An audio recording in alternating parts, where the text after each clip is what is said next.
Bismillahirrahmanirrahim. Alhamdulillahil mu'ti wal mani', yu'ti wa yamna'u man yasha'u min fadlihil wasi'. Ashhadu an la ilaha illallah wahdahu la syarika lahul muqsitul jami'. Wa ashhadu anna sayyidana Muhammadan abduhu wa rasuluhu an-nurul lami'. Allahumma salli wa sallim wa barik ala sayyidina Muhammadin sahibis sayfil qati' wa ala al-ali wa sahbi wa dhurriyyati wa tabi', amma ba'du. Yang kita hormati dan kita cintai para habaib dan para alim ulama, para muhibbin, hadirin hadirat rahimakumullah. Alhamdulillah, puji syukur yang tak terhingga kehadirat Allah Subhanahu wa taala, yang mana dengan taufik dan hidayah serta inayah dari Allah kepada kita, pada malam hari ini kita kembali bisa berkumpul di majelis yang penuh berkah dan rahmat ini.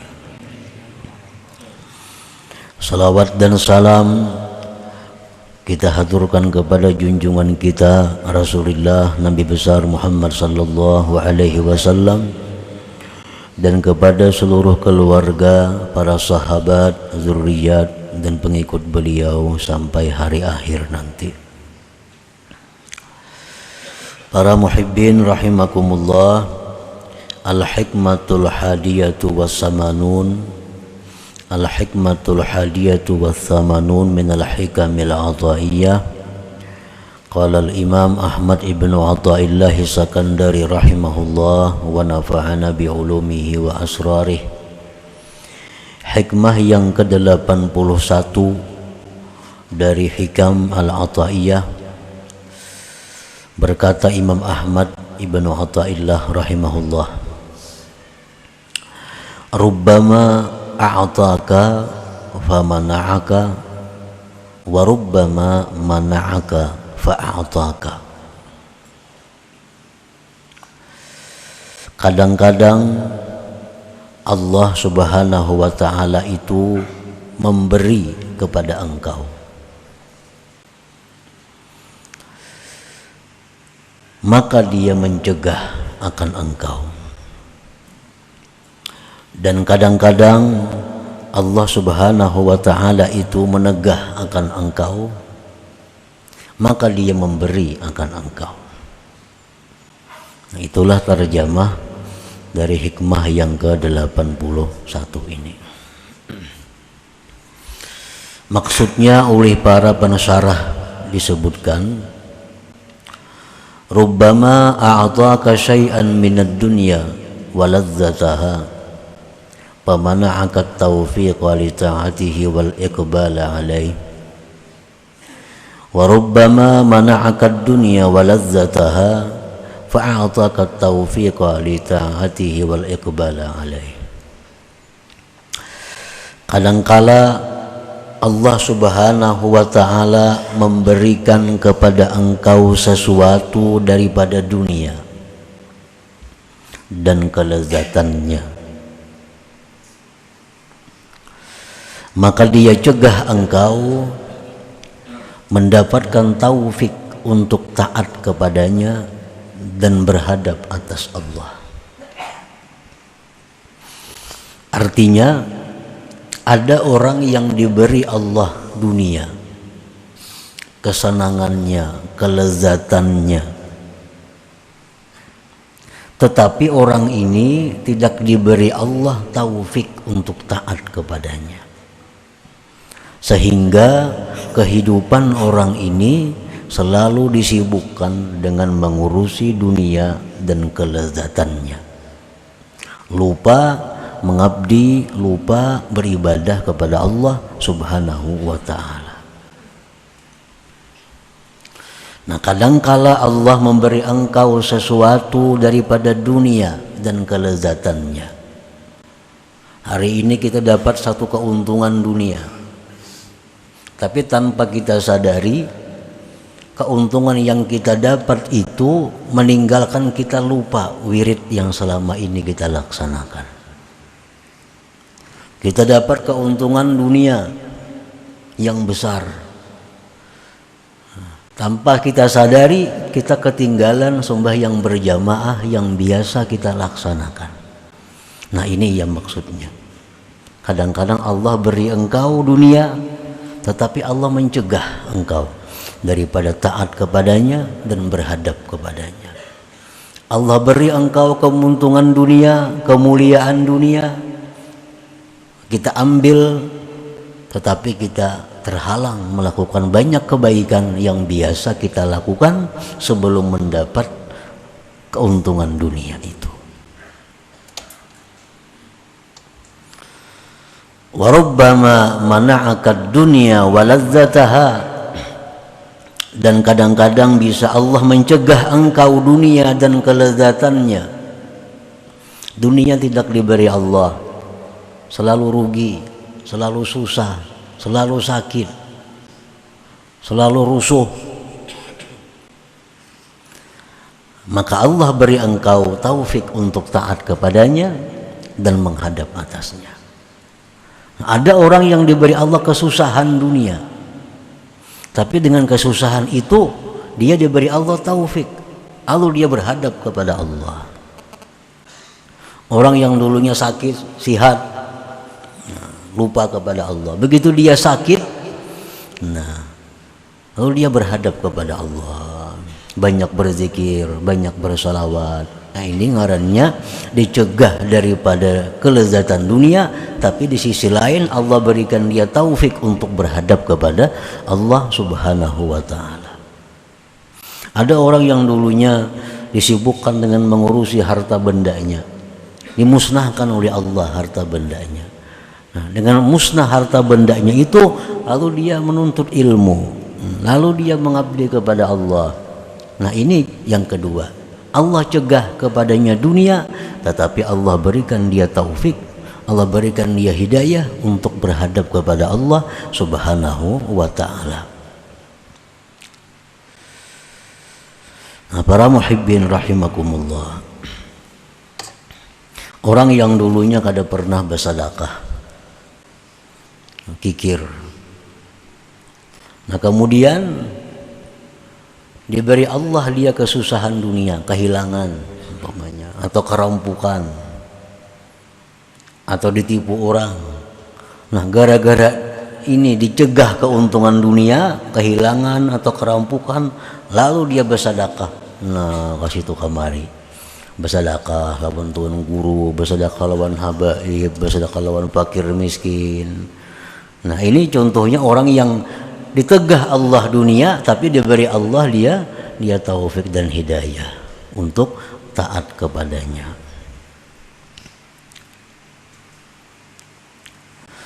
Al-ghalibu 'ala an-nafsi an tambasita bil 'ata wa tanqabida bil mana'. Kebiasaan nafsu kita itu senang dengan pemberian duniawi. Sihat, makmur, aman, tentram, rezeki berlimpah ruah, itu paling senang nafsu kita.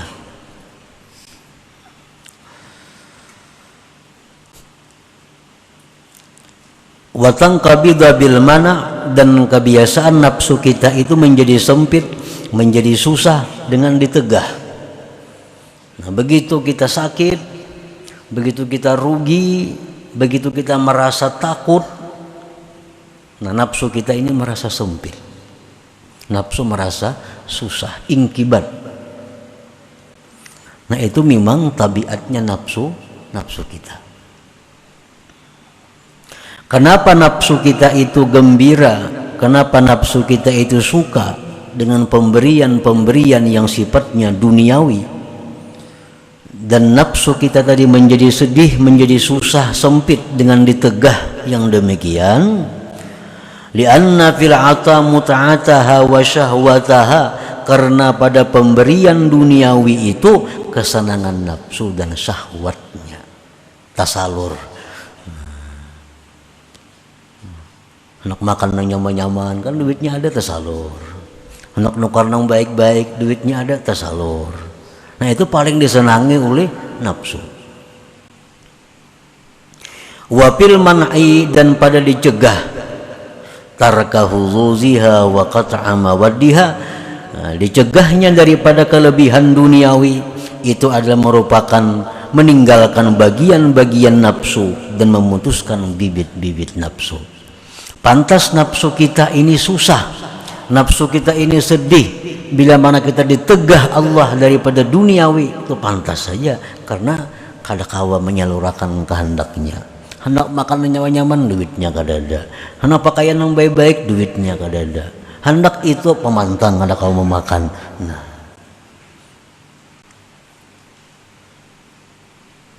wadhalik yang demikian itu terjadi li jahliha bi rabbiha wa adami fahmiha, karena si nafsu ini jahil lawan Tuhan dan kada mengerti. Kenapa nafsu kita ini suka berarti berlimpah ruah rezeki? Kenapa nafsu kita ini suka bila mana sihat, makmur, aman? Kenapa nafsu kita ini susah, sedih bila mana kita dapat ketakutan, dapat kerugian, dapat penyakit? Nafsu sedih. Kenapa? Karena nafsu ini jahil lawan Tuhannya.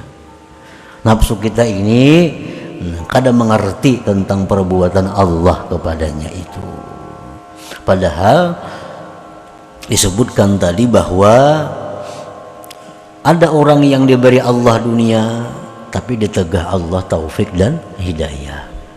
Ada orang yang diberi Allah taufik hidayah tapi ditegah Tuhan daripada dunia.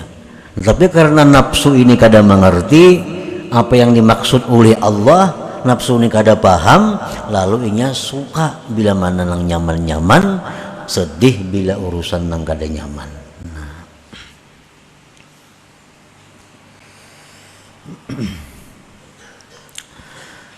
Parubbama ataka ma tashtahihi an-nufus famana'aka bidzalika hadratal quddus.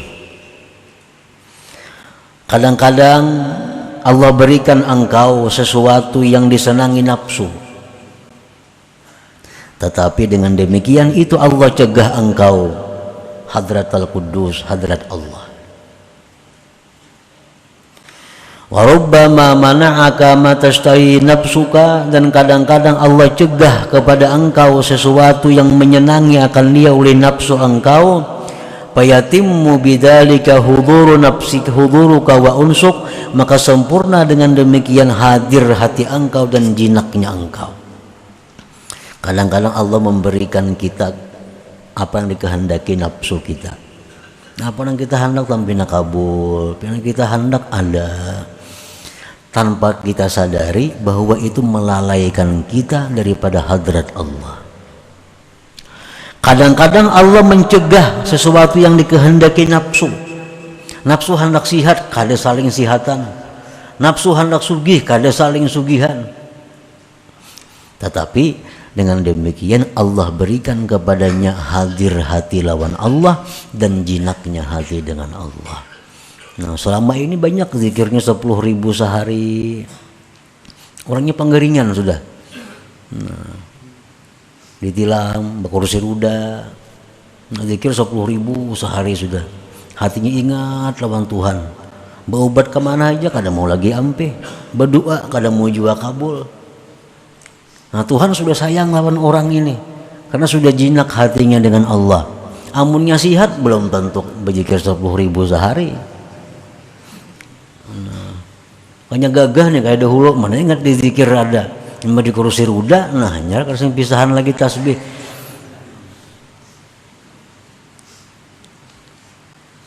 Nah, cuma karena nafsu kita ini kada mengerti, nafsu kita ini kada paham, nah sedih hati, kada nyaman hati bilakah itu.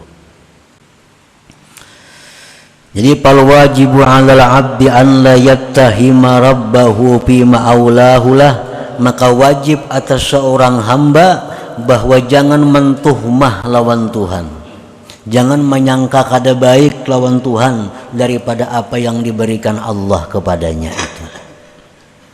Allah berikan kita kesusahan, jangan bersangka buruk lawan Tuhan. Allah berikan kita penyakit, jangan bersangka buruk lawan Tuhan. Allah berikan kita kesempitan, kesulitan rezeki, banyak hutang, jangan sangka buruk lawan Tuhan. Mungkin ada kehendak Tuhan yang belum kita dapati, yaitu Tuhan ingin bahwa kita selalu diingat. Tuhan ingin agar kita selalu berdoa. Tuhan ingin agar selalu kita berzikir kepadanya. Caranya macam ini. Caranya macam ini.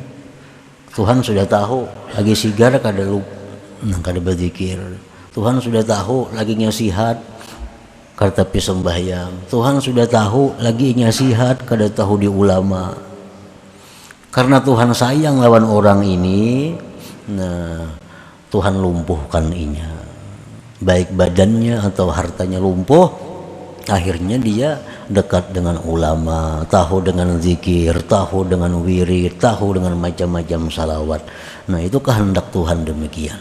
Jadi kesusahan, kesempitan, jangan mentuhmah lawan Tuhan. Nah, kenapa nangka ini aku? Nah jangan kah itu. Itu perbuatan yang sangat tercela. Fakam min unasin atahumullahu malal katsir fanqalabal mal wabalan alaihim. Berapa banyak manusia yang diberikan Allah Ta'ala harta yang banyak, maka berbalik itu harta menjadi bencana atas mereka. Banyak banget itu manusia. Banyak manusia yang kayak itu. Begitu diberi Allah harta yang banyak, harta itulah yang mencelakakannya.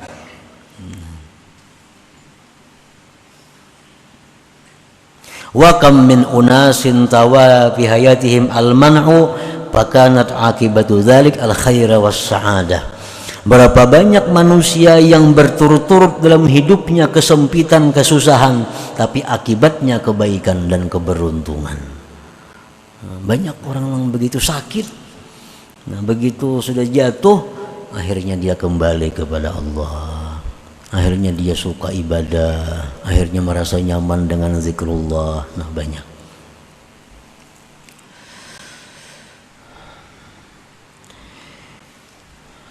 Firman Allah Subhanahu wa taala, asa an takrahu syai'an wa huwa khairun lakum. Itu sudah firman Allah menjelaskan. Barangkali gitu Tuhan ikam tuh kada katuju lawan sesuatu padahal itu nang baik bagi engkau.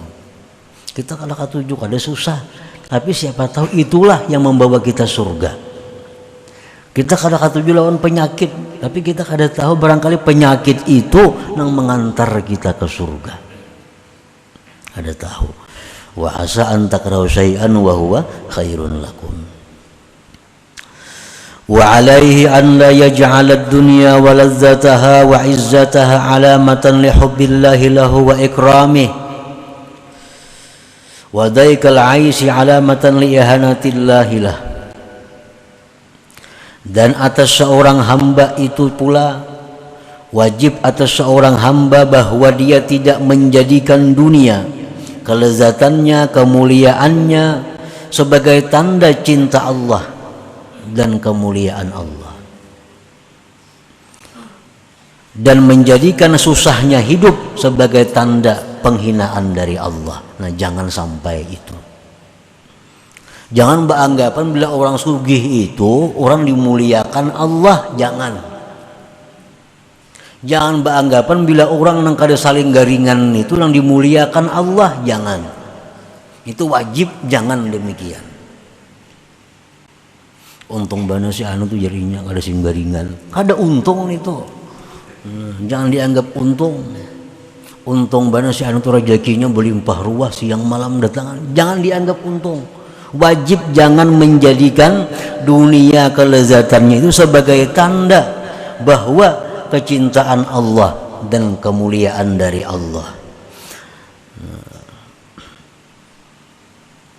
Dan susahnya hidup jangan dijadikan Allah menghinakan. Jangan dijadikan. Nah Pak Asidin itu bakal ahli ibadah ya, tapi sakit hidup pasian benar. Nah seolah-olah kekayaan itu jadi tanda disayangi Allah. Orangnya Pak Amal, penyembahyang, kan tapi bagaul, sandu pulang, tapi hidupnya susah. Kenapa? Karena di mana salahnya si dintu? Kalau kayak itu, jangan kayak itu beranggapan.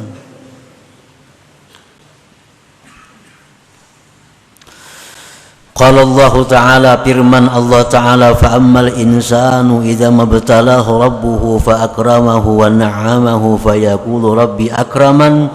Wa amma idza mabtalahu faqadara alaihi rizqahu fayaqulu rabbi ahanan. Kalla.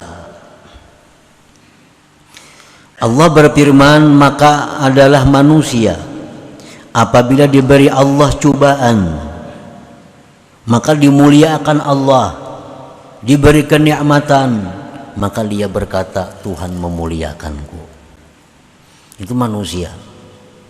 Bila diberi Allah kenikmatan yang banyak, bila dia beri Allah kemuliaan, dia beranggapan Allah sayang lawan aku. Anggapannya. Adapun bila mana dia diberi cobaan, apabila diberi cobaan dengan kesempitan rezeki, maka dia berkata Rabbi ahanan, Tuhan menghinakan aku. Kalla, jangan demikian jar Tuhan, jangankah itu. Orang yang aku kayakan, orang yang aku makmurkan belum tentu itu orang yang aku sayangi. Orang yang hidupnya susah, hidupnya sakit belum tentu orang itu orang yang kuhinakan. Kalla, jangan beranggapan demikian. Nah, jadi jangan beranggapan bahwa bila dunia ini makmur tanda orang itu berkah, kada tentu.